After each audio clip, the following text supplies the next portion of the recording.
Akashvani presents Morning News.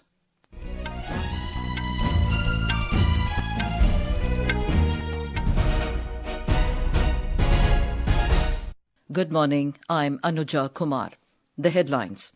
Prime Minister Narendra Modi to inaugurate Advantage Assam 2.0 Investment and Infrastructure Summit in Guwahati this morning. President Droupadi Murmu to embark on a 5-day visit to Bihar, Madhya Pradesh and Gujarat today. Elaborate arrangements made for Amrit Snan at Maha Kumbh Mela in Prayagraj tomorrow on the occasion of Maha Shivratri. RBI allows withdrawal of 25,000 rupees per depositor from new India Co-operative Bank beginning Thursday. New Zealand beat Bangladesh by 5 wickets in Champions Trophy Group A match. India and Kiwis qualify for semifinals, and 12-member Indian squad for ISSF World Cup Shotgun announced. And now the news in detail. Prime Minister Narendra Modi will inaugurate the Advantage Assam 2.0 Investment and Infrastructure Summit in Guwahati this morning. The 2-day summit includes an inaugural session, 7 ministerial sessions and 14 thematic sessions with a focus on industrial evolution, global trade partnerships and the vibrant MSME sector of Assam, featuring over 240 exhibitors. More from our correspondent.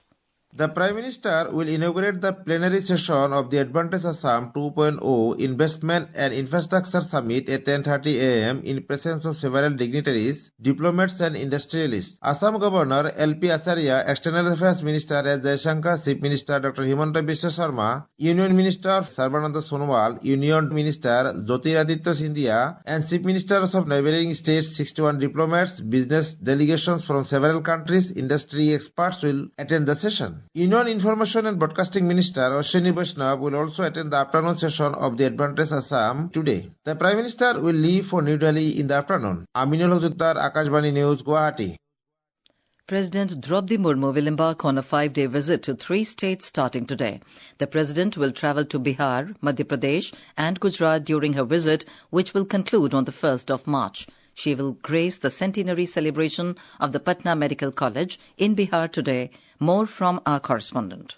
The President will address a large gathering of doctors and students community of PMCH, which has a glorious past and legacy of 100 years in the field of medical education and healthcare. Dr. Dukhan Ram, former Union Health Minister Dr. C.P. Thakur, Dr. A.A. Hai are some of the famous luminaries who were associated with PMCH. It is presently Bihar's largest government sector tertiary care hospital. It was established with the money and contribution of several princely states including Darbhanga Maharaj in 1925. Presently, the PMCH is being developed as the world's second largest hospital with more than 5,400 bed facilities with a project cost of over 5,500 crore rupees. Dharmendra Kumar Rai, Akashvani News, Patna.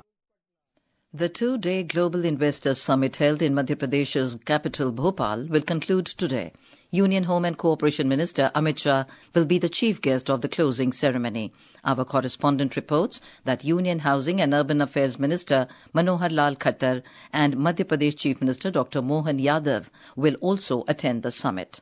Union Minister Manohar Lal will discuss MP Integrated Township Policy, Redensification and Madhya Pradesh Housing Redevelopment Policy. A large number of investment proposals were received on the first day of the summit. Intention to invest, MOUs and investment proposals more than 22,50,000 crore rupees were received. This will create 13,43,000 jobs. At the same time, an MOU of 1 lakh crore rupees has also been signed between the Madhya Pradesh government and the National Highway Authority for the construction and development of around 4,000 km long road projects. During the 2-day conference, Chief Minister Dr. Mohan Yadav is holding one-to-one meetings with the leading industrialists and discussing the possibilities of industrial investment in the state. Sanjeev Sharma, Akashvani News, Bhopal.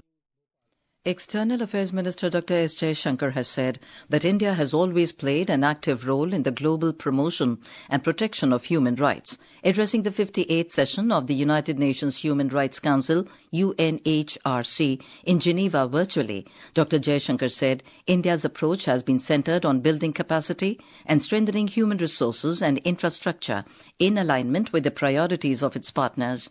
He emphasized that India is firm and uncompromising in combating terrorism. He said India will always advocate zero tolerance for terrorism and call out any effort to normalize it. Dr. Jaishankar added that multilateralism is more essential than ever, but not in its current form. He said there is a clear and urgent need for a multilateral system that reflects contemporary global realities. There is a clear and urgent need for a multilateral system that reflects contemporary global realities, one that is better equipped to respond to modern challenges, and, in essence, one that is fit for purpose. Let me conclude by reaffirming India's steadfast commitment to the global promotion and protection of human rights and to ensuring their full realization for all people. This is Akashvani giving you the news. For quick news updates around the clock, follow us on our X handle at AIR News Alerts. And for details of these stories and more, log on to our website www.newsonair.gov.in and download the News on AIR app. And now, news from Maha Kumbh Mela.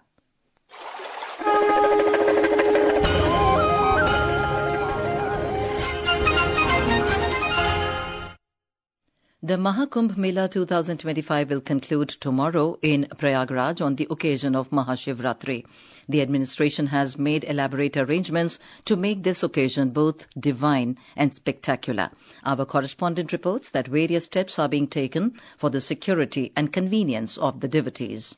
Prayagraj District Magistrate Ravindra Kumar Madad said that all necessary preparations have been completed to make the conclusion of Maha Kumbh sacred, well organized and memorable. The administration aims for easy travel for devotees and that their experiences should be divine and unforgettable. The District Magistrate said that all necessary steps have been taken as per the instructions given by the Uttar Pradesh Chief Minister Yogi Adityanath through video conferencing.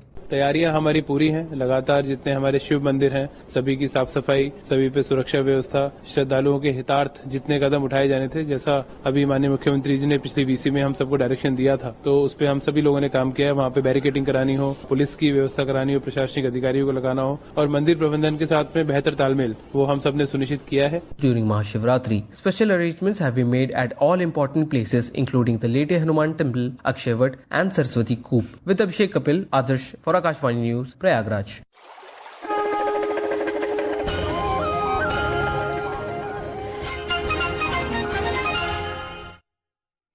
The World Audio Visual Entertainment Summit, WAVES, is offering a unique opportunity to celebrate and showcase creativity in both digital and hand-painted art forms by organizing a film poster making competition. A total of 296 registrations have already been made for this competition. Registrations will close on the 5th of March. There is no fee for participation and participants can register and submit their artwork through the provided link on the Ministry of Information and Broadcasting website.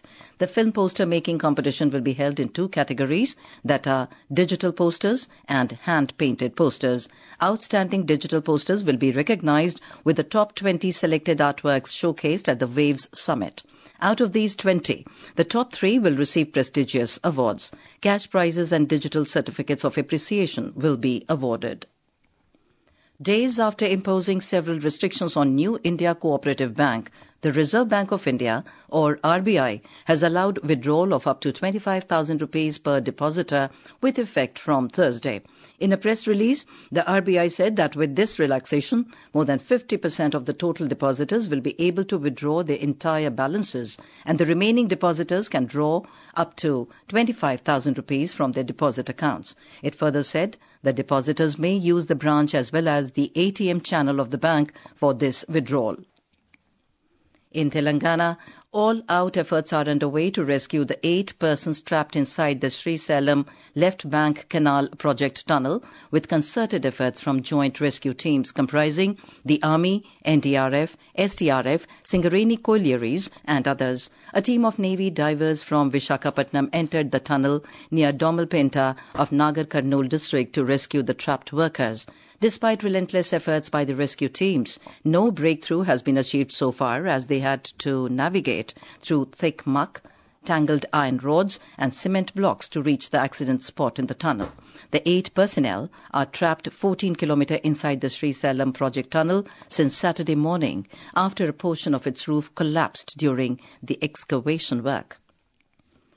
In some international news, Russian President Vladimir Putin and Chinese President Xi Jinping held a telephonic conversation yesterday to strengthen and discuss the further development of their comprehensive partnership and strategic cooperation. An official statement from the President of Russia said that both leaders explored ways to expand mutually beneficial cooperation in various sectors, including economy, trade, investment, culture, among others. According to the statement, President Putin briefed President Xi on the recent Russia-US talks, and Xi expressed support for the dialogue and China's willingness to help resolve the Ukraine conflict peacefully. In the United States, new FBI Director Kash Patel was sworn in as the acting chief of the Bureau of Alcohol, Tobacco, Firearms and Explosives, ATF, taking the helm of 2 separate and sprawling Justice Department agencies.